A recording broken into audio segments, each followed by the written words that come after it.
ආයුබෝවන් කියලා පිළිගන්නවා Learn with Mobile YouTube channel එකට. අද අපි බලමු Python program වලදී use කරන්න පුළුවන් IDE මොනවද කියලා. මොකද්ද මේ IDE එකක් කියන්නේ?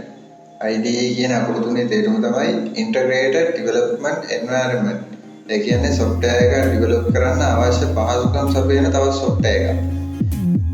මේකෙදි coding, debugging, testing, managing කියන කාරණා සියල්ලම කරගන්න පුළුවන් එක platform එකක් තමයි IDE කියලා කියන්නේ.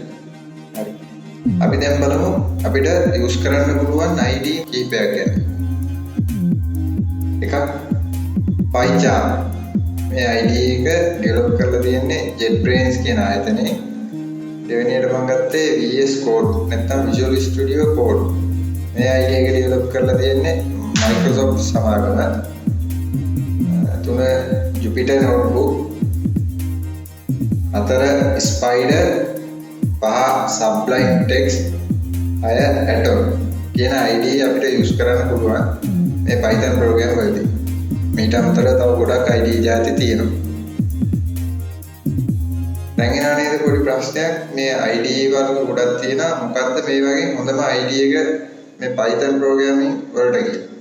ඒ ප්‍රශ්නට උත්තරේ අපේ අවශ්‍යතාව, අපේ කැමැත්ත, අපි කරන ප්‍රොජෙක්ට් එක මොන වගේද කියන කාරණාව මත වෙනස් වෙන්න පුළුවන්. හොඳම දේ තමයි මේ හැම IDE එකක්ම ටෙස්ට් කරලා බලලා තමුන්ට ගැලපෙනම IDE එක මොකක්ද කියලා තෝරගන්න එක. ඉතින් අද එපිසෝඩ් එකෙන් අපි කතා කළා Python programming වලදී අපිට යූස් කරන්න පුළුවන් IDE ගැන. අපි බලමු ඊළඟ එපිසෝඩ් එකෙන් කොහොමද IDE එකක් ඉන්ස්ටෝල් කරන්න කියලා. ඉතින් මතක් කරනවා තවමත් channel එක subscribe කරලා නැත්නම් subscribe කරන්න, video එක like කරන්න.